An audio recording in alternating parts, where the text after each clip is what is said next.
Cristo es el todo. Él es el que nos ha hecho completos. Completos estamos en Él.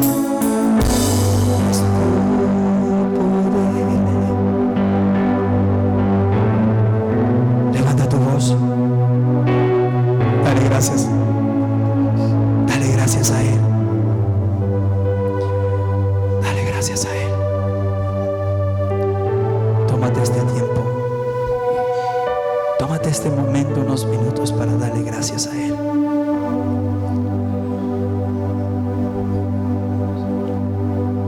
Muchas gracias, Señor, muchas gracias por este tiempo, por esta palabra cantada. Gracias. Señor, queremos hoy, que a partir de hoy, Señor, la vida de cada uno de nosotros sea transformada.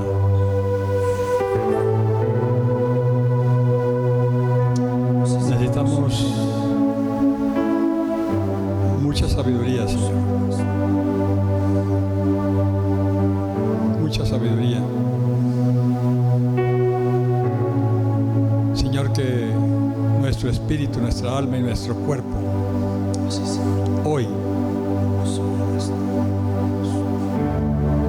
reciban esta ministración, Señor, de tu palabra. Y que nuestras vidas sean verdaderamente transformadas. Antes de transformar nuestra familia, Señor, seamos nosotros que podamos continuar, Señor, con la familia. Tú no necesitas sino uno nomás, Señor.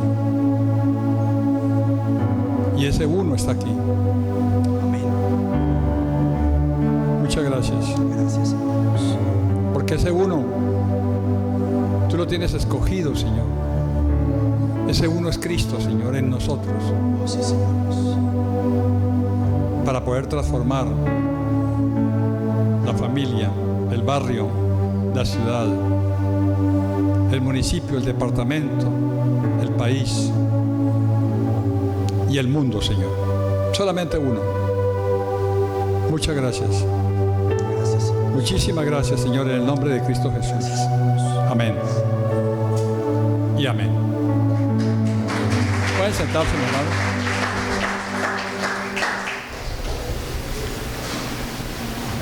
Bueno. Qué bueno. Yo los veía a ustedes esta madrugada en el espíritu, sentados acá. Los que Él quería traer. Me dijo que no todos, sino los que Él quiere traer. Porque de eso se trata. Muchos llamados, pocos escogidos y aún más pocos los elegidos. Y aquí están los elegidos. Tenemos para hoy un tema que yo sé que desde que yo lo recibí, desde que yo comencé a trabajar esta parte de conocer a Cristo, fui cambiando poco a poco. Es un proceso, pero es un proceso doloroso al comienzo, pero a la medida que va pasando se va volviendo gozo, alegría. Y si ustedes hoy ponen mucha atención, toman nota, no se me desconcentren, no le pregunte al de al lado, si quiere al final pregúnteme o pregúntele al pastor o a alguien, porque voy a caminar con muchos versículos, muchos, porque no puedo salirme de ahí, es que ahí está todo, y quiero que tomen nota con mucha atención. No se me van a enredar. Es posible que el proceso, digamos la secuencia, trate de enredarlos, pero tomen nota como aparece y van escribiendo y escriban las palabras claves, que una frase, una palabra, y hoy mediten esa palabra. Es tremendo. El título del tema de hoy es Cristo más nada igual todo.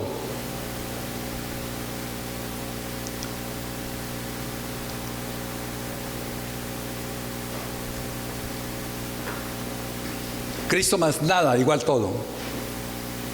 Este mes estamos trabajando un lema que se llama Ministerio Eterno, Cristo como cabeza. Yo les quiero confesar, muchos años, 35 años de ministerio, y yo no había oído hablar de Cristo como cabeza. Lo leía, pero por encima. Hasta hace unos 3, 4 años que comenzamos con el tema de Cristo como cabeza. Y en la medida que iba entendiendo Cristo como cabeza, va penetrando algo muy especial en la vida de uno. En medio de la intimidad que uno tenga con Él, Él le comienza a mostrar a uno por qué Él es la cabeza de la iglesia. Y comienza uno a mirar. El viernes, por ejemplo, el viernes por la noche, la pastora Reini predicó algo muy especial sobre Cristo, pues centrada en Cristo. Y me dio muchos tips. El Señor me dio muchos tips a través de esa predicación para hoy. Yo tuve que cambiar algunas cosas, hasta el título de algunas cosas. Ahí sentadito. Nos hizo pasar al frente ahí sentadito. La obediencia. Cuando uno obedece, ella dijo, pásese al frente. Yo me pasé. Cuando uno obedece, mejor dicho, tiene todo. ¿Sí? Y ella dijo, y yo obedecí. Nos pasamos algunos, otros se quedaron atrás. Espero que comencemos a entender muchas cosas por las cuales no vemos resultados en la vida del reino. Hablamos del reino, pero no es fácil. Si uno no está dispuesto, si uno no se humilla, si uno no está colaborando, porque Él dice que nosotros somos colaboradores de Él.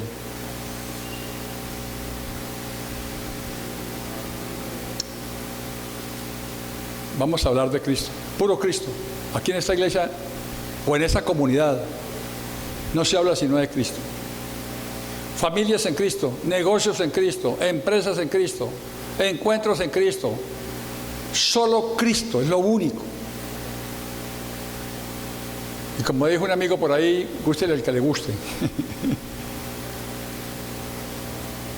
Sí, porque una vez un ingeniero muy ilustrado, pues no le gustó y se fue, porque no hablamos. Es que no hay otro tema, no hay otro tema. Ni aquí ni en ninguna parte. Que hablen de otra cosa por allá, pero aquí solamente Cristo. No hay otro tema.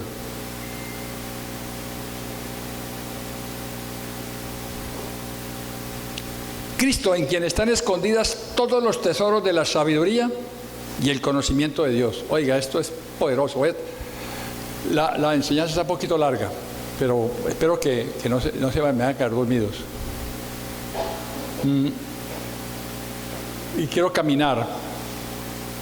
La sabiduría y el conocimiento de Dios, Cristo. Mire, yo estoy casi convencido que el Padre no quiere que lo nombren a Él, sino a su Hijo. Porque Él no ve en nosotros sino a su Hijo. Él no se ve en nosotros. Él no ve en nosotros sino a su Hijo. ¿Sí? Que mi cara, que mi cabeza, mis oídos sean los de Él. No más. Él no ve otra cosa sino a su Hijo en cada uno de nosotros. Y muchos no quieren hablar de Cristo sino de otras cosas. Dice que en quien están escondidas todos los tesoros de la sabiduría y el conocimiento de Dios, y por quien disfrutamos de las inescrutables riquezas de su gracia, así como las infinitas riquezas de su gloria. Qué definición tan tremenda de Cristo.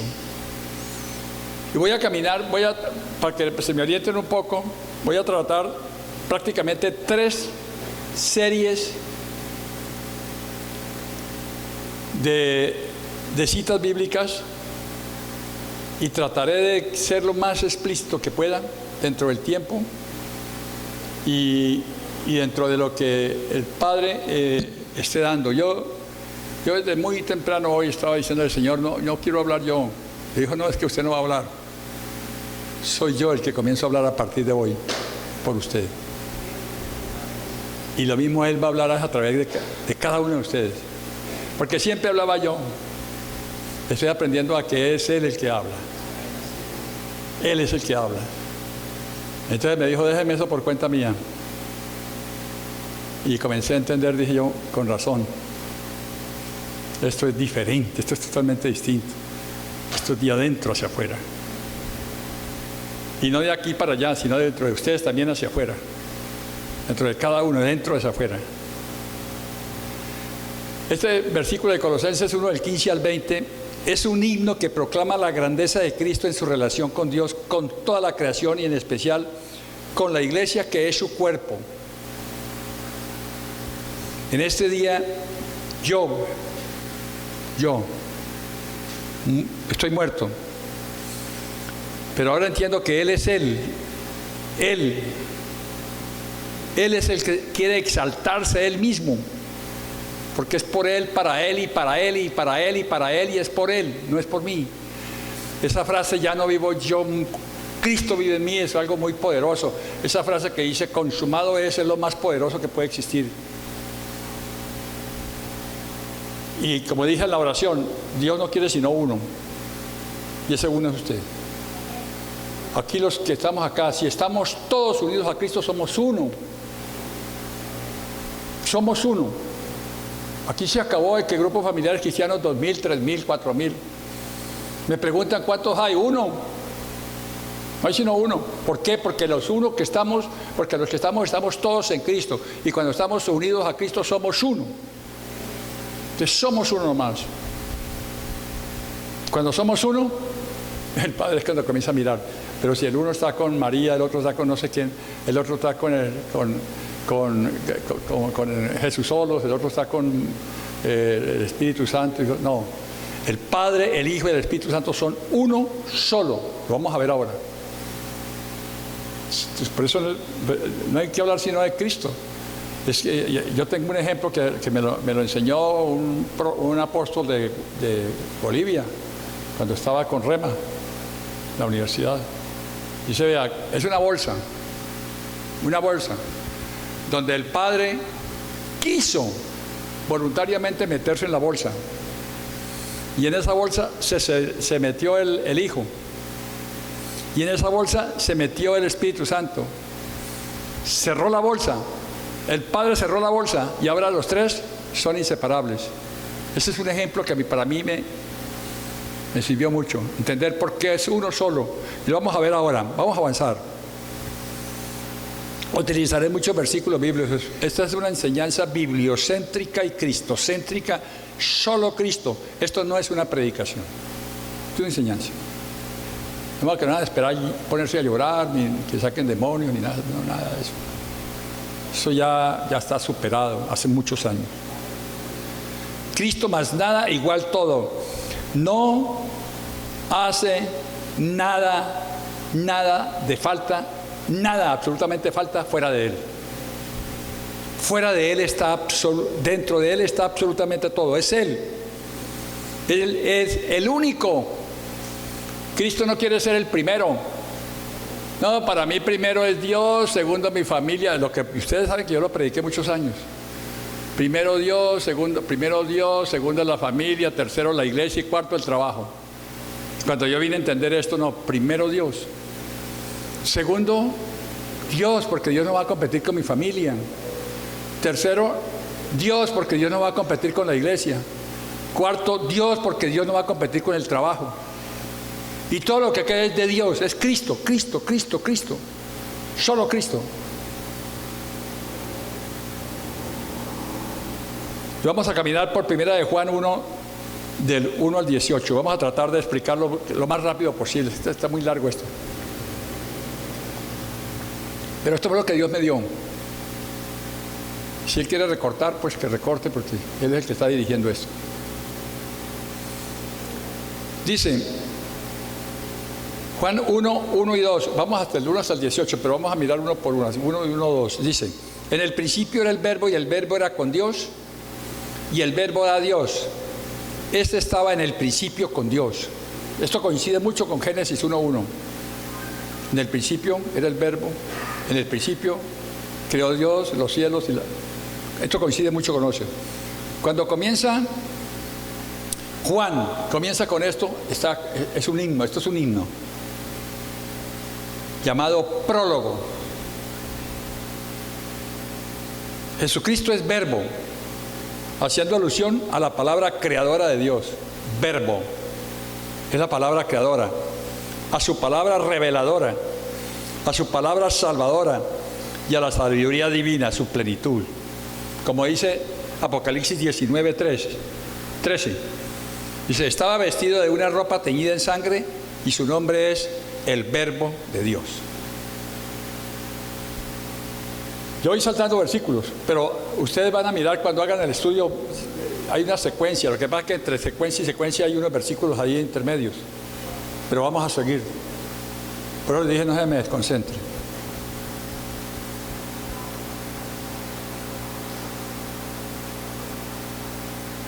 Dice, nada de lo que existe fue hecho sin Él. Y lo que fue hecho tenía vida en Él. Él es el alfa el primero, y la omega, el último. No es el último. Primero, porque antes de la creación no existe nada. Antes de la creación no está sino Cristo. Y después no queda sino Cristo. Cristo. Antes y después. Nada de lo que existe fue hecho sin Él. Y lo que fue hecho tenía vida en Él. Él es el alfa y la omega. Versículo 4 dice, en Él estaba la vida, y la vida era la luz de los hombres. La vida, dice Juan 3:15, para que todo aquel que en Él cree no se pierda, sino que tenga vida eterna, porque en Él estaba la vida. Vida eterna. Y sobre el término luz, dice Juan 1:9, la luz verdadera que alumbra a todo hombre venía a este mundo. Él es el reflector del mundo. Si nosotros miramos antes de que naciera Jesús, antes del nacimiento de Jesús, habían 400 años de que nadie hablaba de Cristo, ni de Dios, ni de la palabra, ni absolutamente de nada. Habían sacado a Dios de todas las constituciones de los pueblos, de todas partes. O sea que el mundo estaba en una oscuridad impresionante. Es como si esta bodega la cerráramos 100 años y apagáramos todo, y dentro de 100 años viniera uno con un fosforito a prenderla y el fósforo se apaga enseguida. Necesitaba un reflector, y ese reflector es Cristo. Él vino, Él es el reflector, Él es la luz del mundo. Y en Juan 1:5 dice, la luz en las tinieblas resplandece, y las tinieblas no prevalecen contra ella. Es decir, las tinieblas no lo dominaron. Cuando estaba el mundo tan oscuro, en la época del oscurantismo, las tinieblas no lo pudieron dominar. No lo dominaron, las tinieblas no lo aceptaron. Ahora Juan el Evangelista habla, ahora viene una parte donde Juan el Evangelista, porque aquí hay dos Juanes, ¿no? Juan el que escribe, aquí no hay dos reinos, aquí no hay 4 reinos, Mateo, Marcos, Lucas y Juan. No hay 4, no hay sino un solo reino, el reino de Dios. Hay 4 personajes que escribieron lo que Jesús hizo en la tierra, pero no son 4 evangelios del reino. Como dice, vamos al evangelio de Juan. No, vamos al evangelista que escribió, vamos al escritor, vamos al periodista. Hagan de cuenta, esto se lo escuchó de un periodista muy famoso que habla mucho de la Biblia. Hagan de cuenta que había un hombre haciendo milagros en Galilea y caminaba y todo, y salió por las noticias, ay, mire que había un hombre con la mano torcida, había otro que no sé qué.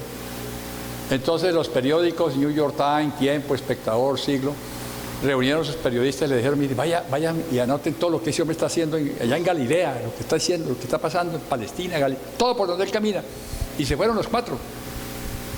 Y cada uno comenzó a ver a Jesús haciendo todo lo que estaba haciendo, pero uno desde allá, por supuesto que el de allá veía más allá, el de acá veía para allá. Entonces, cada uno veía una parte de lo que Jesús hacía, se llaman evangelios sinópticos. Y cada uno veía y ninguno se contradice.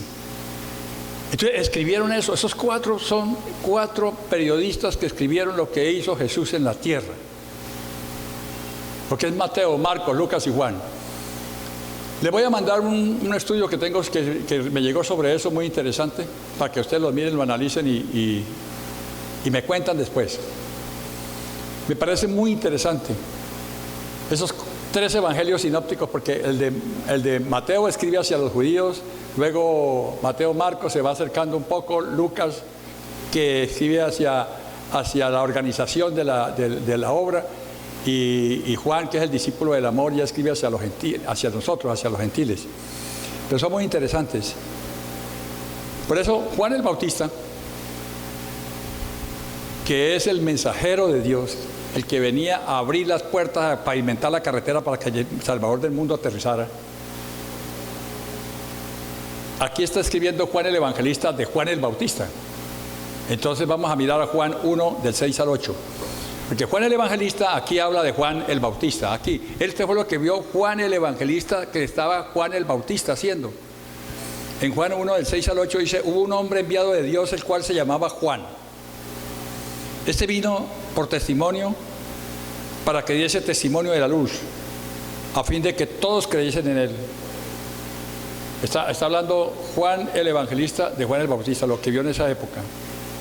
Dice, él no era la luz, sino que diese testimonio de la luz. Juan dio testimonio de él y clamó diciendo: este es de quien yo decía, el que viene después de mí. Aquí está hablando Juan el Bautista. Dice, este que venía, él venía ahí. Dice, ese es el que yo decía, el que viene después de mí es antes de mí, porque era primero que yo. Ahí está hablando de Jesús. Ahí ya Juan el Bautista está hablando de Jesús. Las menciones de Juan el Bautista anteriores son paréntesis en el himno que prepara la siguiente narración. Es decir, dentro de Juan 1 al 18 hay dos paréntesis donde se habla de Juan el Bautista, ¿no?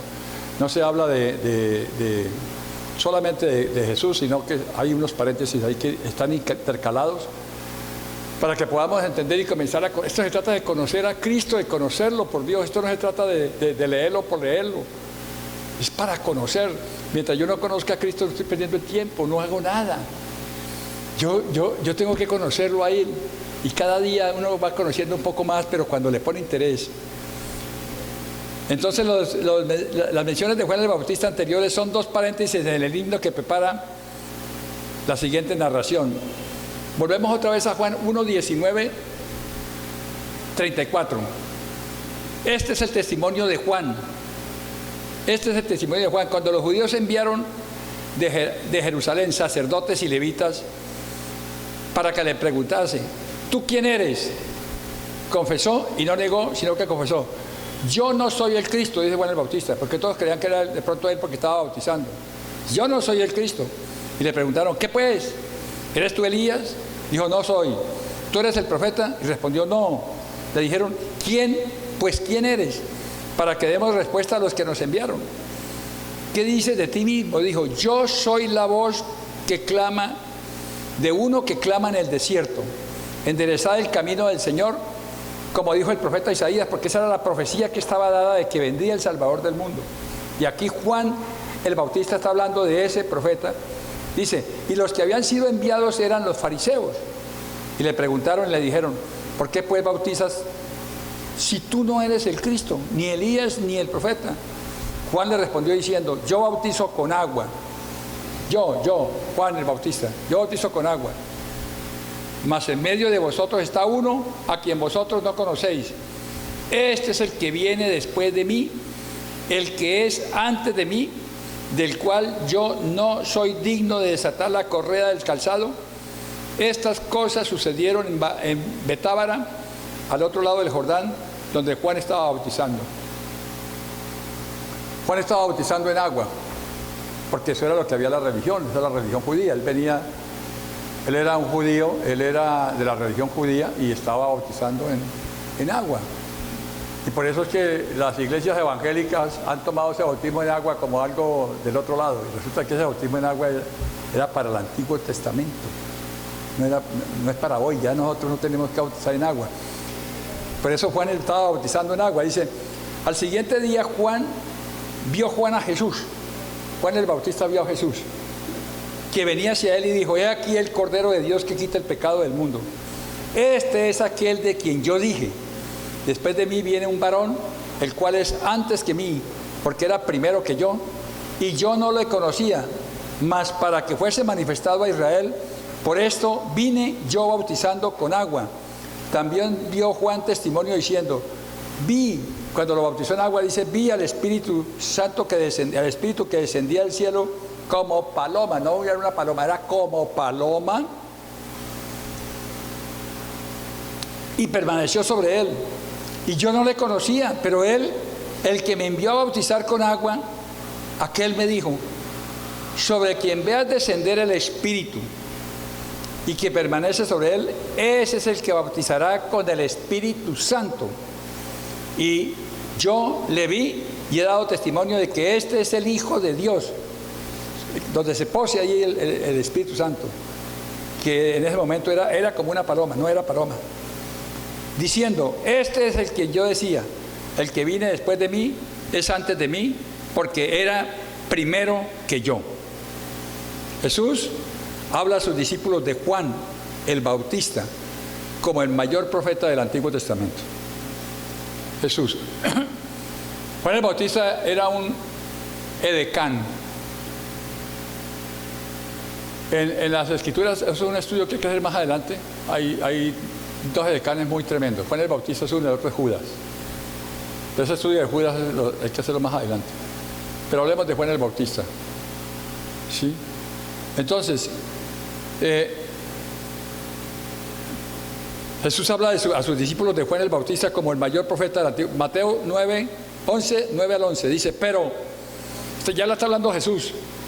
¿Qué saliste a ver? ¿A un profeta? Sí, os digo, y más que un profeta, porque este es de quien está escrito, he aquí, yo envío mi mensajero delante de tu faz, Juan el Bautista, el cual prepara tu camino delante de ti. De cierto os digo, entre los que nacen de mujer no se ha levantado otro mayor que Juan el Bautista.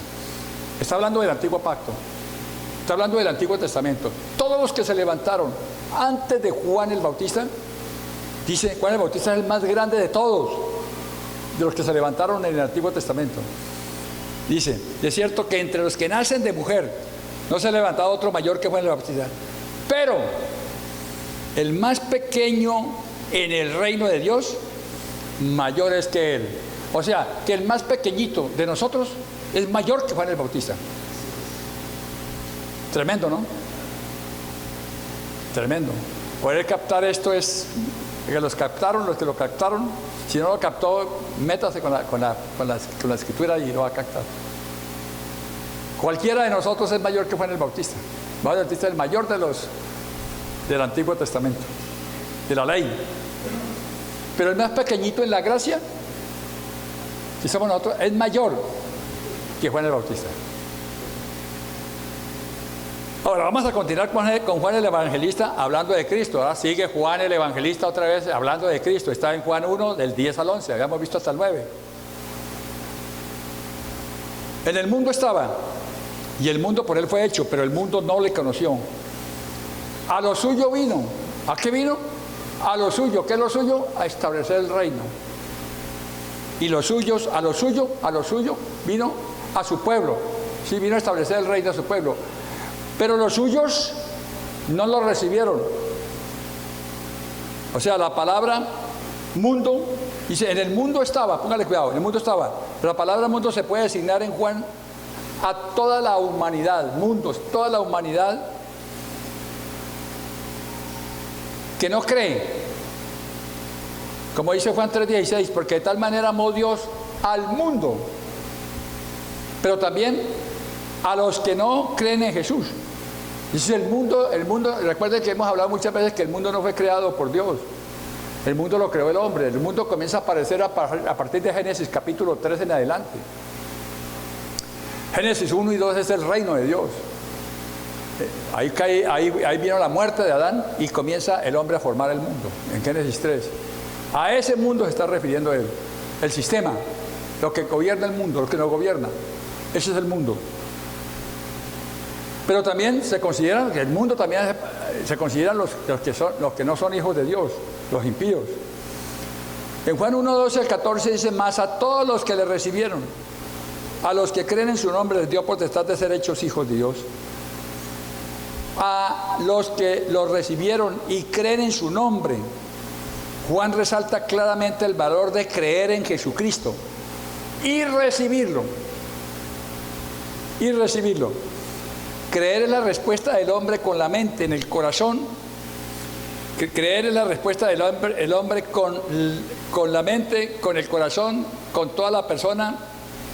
Es la acción salvadora de Dios por medio de Jesucristo. Cuando una persona cree, lo recibe, recibe la vida eterna. Recibe la vida eterna. No nacieron de sangre, ojo. No nacieron de sangre. Eso que reciben la vida eterna, cuando reciben a Cristo, no nacieron de sangre, es decir, no nacieron por violaciones, porque hay muchas formas de engendrar. Esos no nacieron de violaciones, ni de voluntad de varón, es decir, de matrimonios. Tampoco nacieron de matrimonio, ¿sí? Ni de voluntad de varón, sino por voluntad de Dios. Bueno, hay otra parte, ni de voluntad de, dice, ni de voluntad de carne, que son los matrimonios, ni de voluntad de varón, que son los in vitros, porque hoy están sacando in vitros. Mire que esto está adelantadísimo a esta época. Son tres formas de engendrar, ¿no es cierto? Sangre, violaciones. Voluntad de carne, matrimonios. Voluntad de varón, in vitros. Sino que nacieron por la voluntad de Dios. Nosotros hemos nacido de nuevo es por la voluntad de Dios, no por ninguno de estos. El primer nacimiento sí fue por matrimonios, por violaciones, por no sé. No sé si aquí hay algún hijo de vidrio y un in vitro, ¿no? Creo que no. Pero nosotros nacimos fue por la voluntad de Dios, por la voluntad de Dios. Y el versículo 14 dice, y aquel verbo fue hecho carne y habitó entre nosotros. Y vimos su gloria como el unigénito del Padre, lleno de gracia y de verdad. Aquel varón fue hecho carne. El verbo se hizo carne. Ojo, el verbo se hizo carne. Tomó la carne de pecado, pero sin el pecado de la carne. Tomó la carne de pecado, porque esto es pecado. Pero la tomó sin el pecado de la carne. Por eso en la cruz, por eso cuando Él murió, su cuerpo no vio corrupción. El cuerpo de nosotros sí va a haber corrupción porque vivimos en medio de las circunstancias de la corrupción, el pecado, aunque no cometamos pecado, pero vivimos en medio de eso. Él no cometió, Él no tuvo contacto con absolutamente nada. Yo estoy esperando que alguien me ayude con el tema de si Jesús, estando en el vientre de María, recibió leche materna. Me dicen que yo creo que no, yo personalmente creo que no. Que Él no tuvo contacto con nada de carne, nada de carne. Investíguenlo, me cuentan, ¿eh?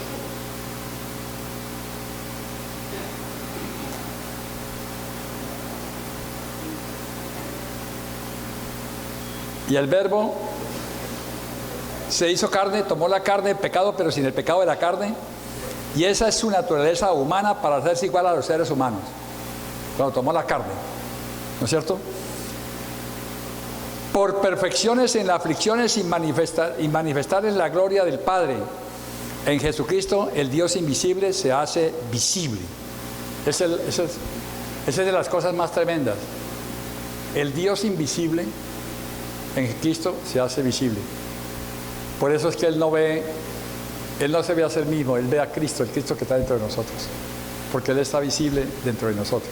Él ve a Cristo en nosotros. Cuando dice que habitó, dice puso su tienda de campaña. Es la presencia de Dios en medio de su pueblo, en el tabernáculo, como dice Apocalipsis 21:3. Dice, y oí una gran voz del cielo que decía, he aquí el tabernáculo de Dios con los hombres. Repito, y oí una gran voz del cielo que decía, he aquí el tabernáculo de Dios con los hombres, y Él morará con ellos, y ellos serán su pueblo, y Dios mismo estará con ellos como su Dios. O sea que Dios reveló a Moisés como grande en misericordia y verdad, como dice en el Éxodo 34:6. Esto está empatado, todo el Antiguo Testamento empata, lleva una serie que es supremamente interesante, ¿no? Y qué sencillo. Para que nos despistamos a veces, estamos pensando en otras cosas y nos despistamos. Éxodo 34:6 dice: y pasando Jehová por delante de él, clamó: Jehová, Jehová, fuerte, misericordioso y piadoso, tardo para la ira y grande misericordia y verdad. Es decir, por su amor y fidelidad, misericordia y verdad. Seguimos con Juan 1:16, que dice: Juan dio testimonio de él y clamó diciendo: este es de quien yo decía, el que viene después de mí es antes de mí, porque era primero que yo, porque de su plenitud tomamos todos, y gracia sobre gracia, es decir, de su plenitud tomamos bendición tras bendición. Pablo dice que si en el antiguo pacto hubo gloria, ¿cuánto más ahora en el nuevo pacto? ¿Cuánto más? Si en el Antiguo Testamento hubo la gracia del antiguo, sobre gracia, la gracia de ahora, es muy tremendo, ¿ya? Y en Juan 1:17 dice: pues la ley por medio de Moisés fue dada, pero la gracia y la verdad vinieron por medio de Jesucristo. La ley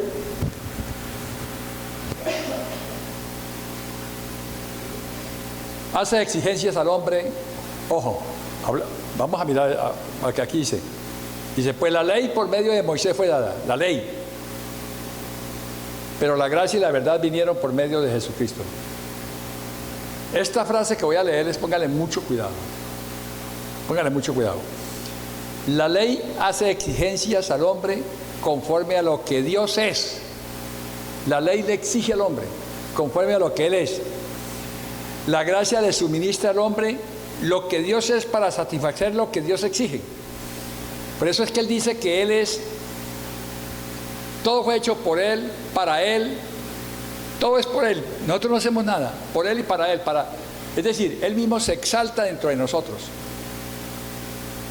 Y dice que la ley hace exigencias al hombre conforme a lo que Dios es. La gracia le suministra al hombre lo que Dios es para satisfacer lo que Dios exige, la gracia. La ley es de adentro hacia afuera. La gracia es la ley es de afuera hacia adentro. La gracia es de adentro hacia afuera. Pero la gracia nos suministra. La ley no puede hacernos santos, no perdona pecados. Pero la gracia nos da las herramientas para que seamos santos.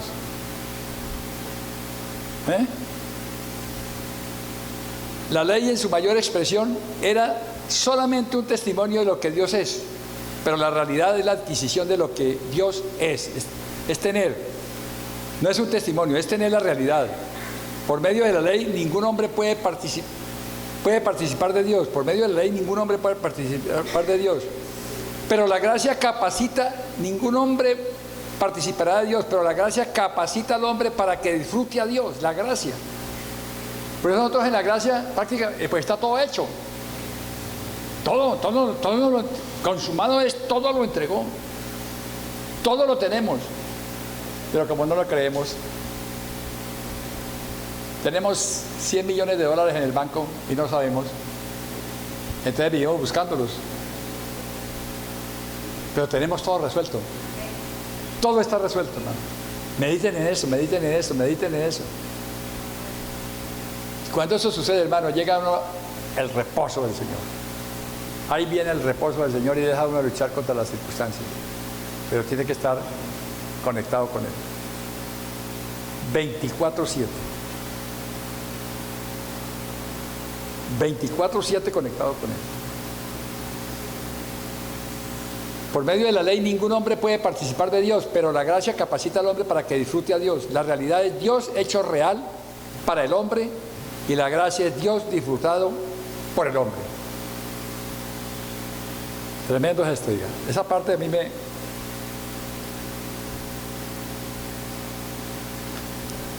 me llenó. Juan 1:18 dice: a Dios nadie le vio jamás. El unigénito Hijo, ojo, la palabra póngale cuidado a la palabra unigénito y primogénito, que es diferente. A Dios nadie le vio jamás. El unigénito Hijo que está en el seno del Señor, Él le ha dado a conocer. Personalmente quiero hoy rendirle un homenaje a mi Cristo y ahora vamos a los versículo por versículo de Colosenses 1, del 15 al 23. Ya vimos lo que es Juan, como lo anuncié al principio. Vamos a Colosenses 1, del 1 al 23. Y vuelvo y repito, estos versículos son un homenaje que reclama la grandeza de Dios en su relación, que proclama la grandeza de Dios en su relación con Dios, el Padre, y en especial con la iglesia, que es su cuerpo. Comenzamos, Colosenses 1, del 15 al 23. Él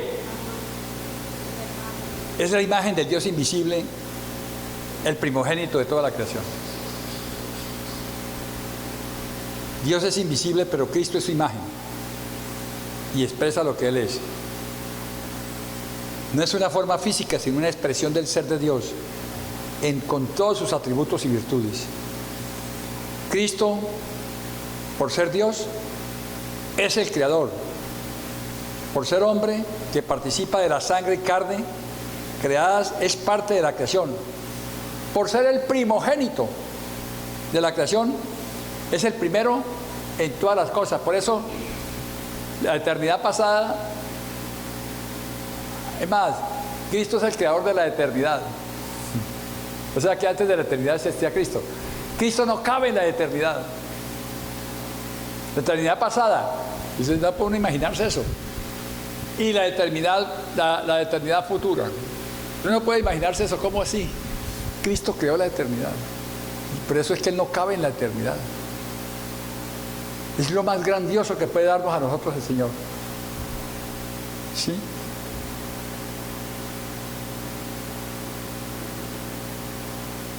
Dice, no es una forma física, sino una expresión del ser de Dios en todos sus atributos y virtudes.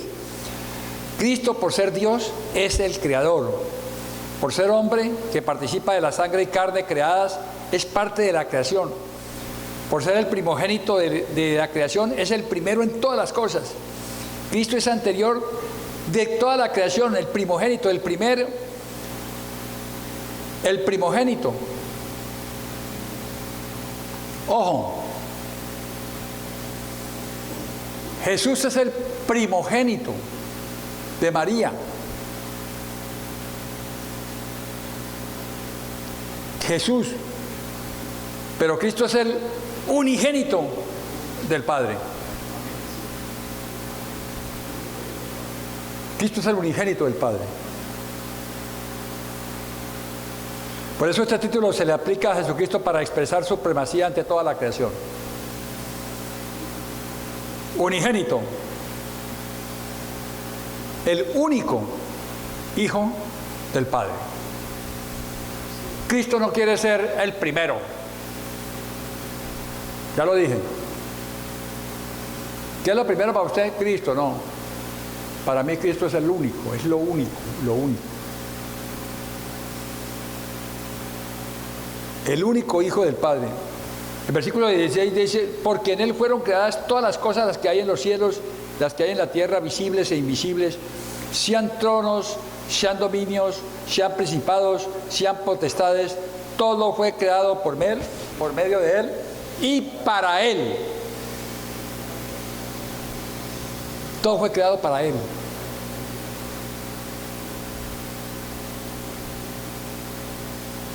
O sea, sean tronos, dominios, potestades. Nosotros anteriormente hacíamos eso, que eran demonios, ¿no?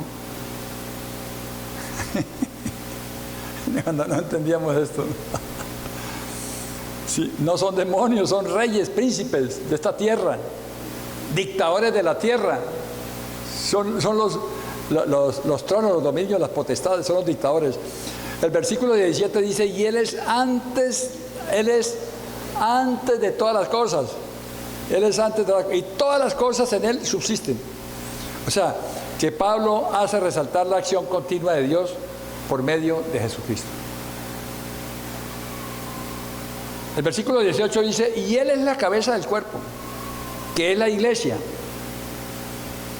el que es el principio, el primogénito de entre los muertos, para que en todo tenga la preeminencia, por cuanto agradó al Padre que en Él habitase toda la plenitud. La palabra plenitud significa pleroma, eso lo hemos hablado muchas veces, ya llenura total. Es decir, hasta rebosar, rebosa. Y todo eso está en nosotros. Todo eso está en nosotros.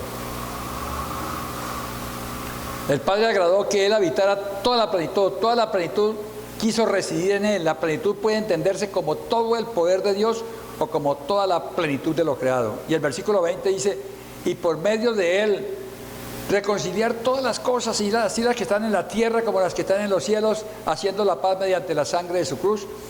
Y a vosotros también, que erais en otro tiempo extraños y enemigos en vuestra mente, haciendo malas obras, ahora os ha reconciliado.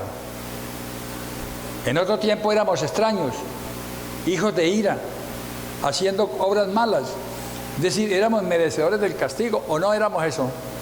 Por lo menos yo era un borracho, yo era un sinvergüenza, era un adúltero, todo eso. Dice, en otro tiempo, ¿no? Jesús Tobar, éramos extraños, hijos de ira, haciendo malas obras. Es decir, éramos merecedores del castigo. Y el 22 dice, en su cuerpo de carne, por medio de la muerte, para presentaros santos y sin mancha irreprensibles delante de Él. Y si en verdad permanecéis fundados y firmes en la fe, y sin moveros de la esperanza del Evangelio que habéis oído, el cual se predica en toda la creación, que está debajo del cielo, del cual yo, Pablo, fue constituido ministro. O sea, había una pared intermedia de separación. Había una pared intermedia que era la religión. Esa pared fue derribada. Porque cuando el Padre le entregó a Moisés las tablas de la ley en el monte Sinaí, ahí se dividió Israel en dos, en religiosos y en gentiles. Y estableció una pared, eso se llama la religión, esa pared. Y la religión, no estoy hablando de la religión católica solamente, hay muchas religiones, el ateísmo es religión, el socialismo, el comunismo, todo eso es religión. Todo lo que no es Cristo es religión. Ahora me preguntan, Jesús Tobar, ¿usted se cambió de religión? No, yo no me he cambiado de religión, yo me salí de la religión, porque estoy con Cristo y Cristo no es religión.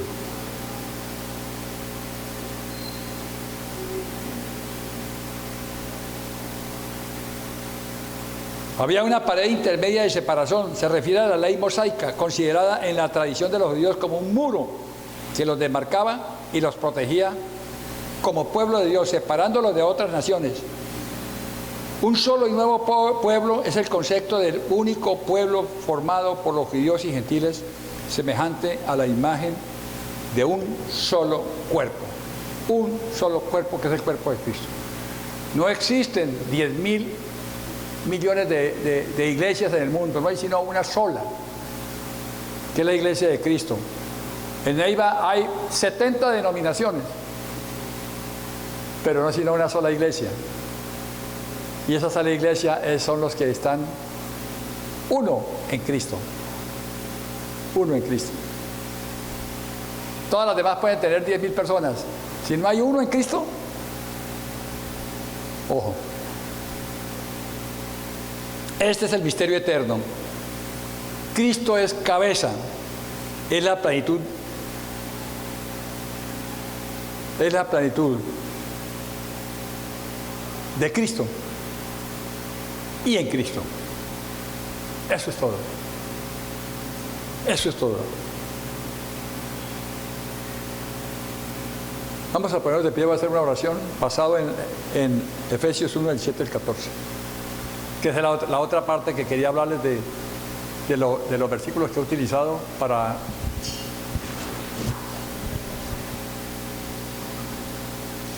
hablar de Cristo como cabeza. Y recomendarle a todos, les recomiendo a todos, hermanos, si no estamos unidos en Cristo, pero si cada uno de nosotros, inclusive ni siquiera grupos familiares, es que lo único que tenemos que nombrar es a Cristo. Lo único que tenemos que nombrar es a Cristo. Este es el misterio eterno. Cristo como cabeza. Es la plenitud de Cristo y en Cristo. Vamos a orar. Oremos. Efesios 1, 7 al 14.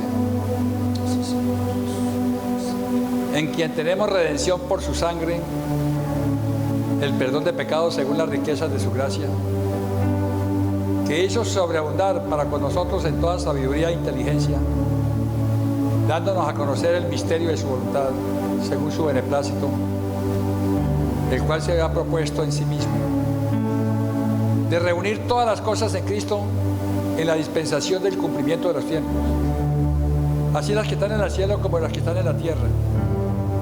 En él mismo tuvimos herencia, habiendo sido predestinados conforme al propósito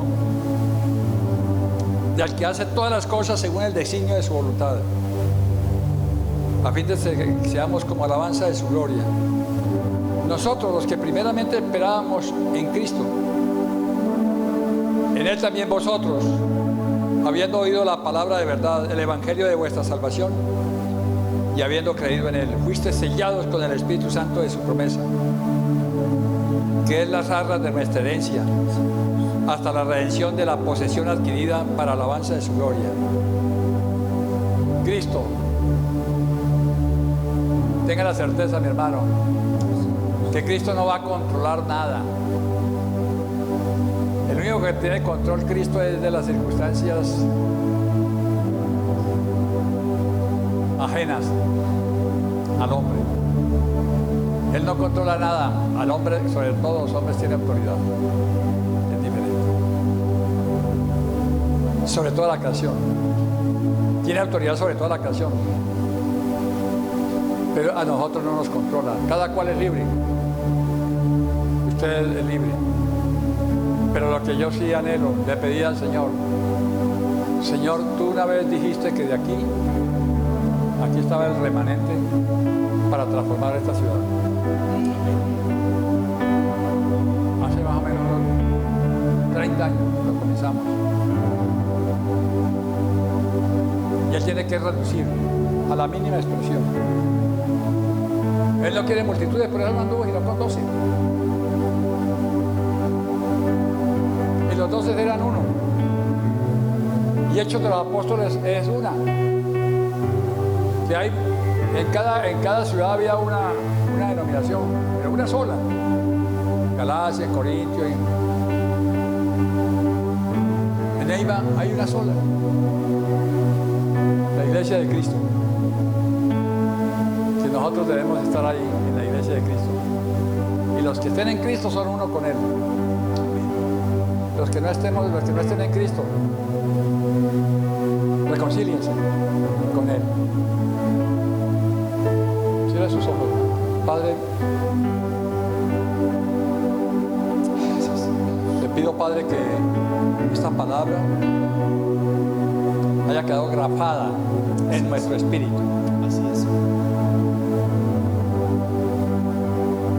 Para que gobierne nuestra alma. Y podamos disfrutar de todas las riquezas tuyas acá en la tierra con nuestro cuerpo.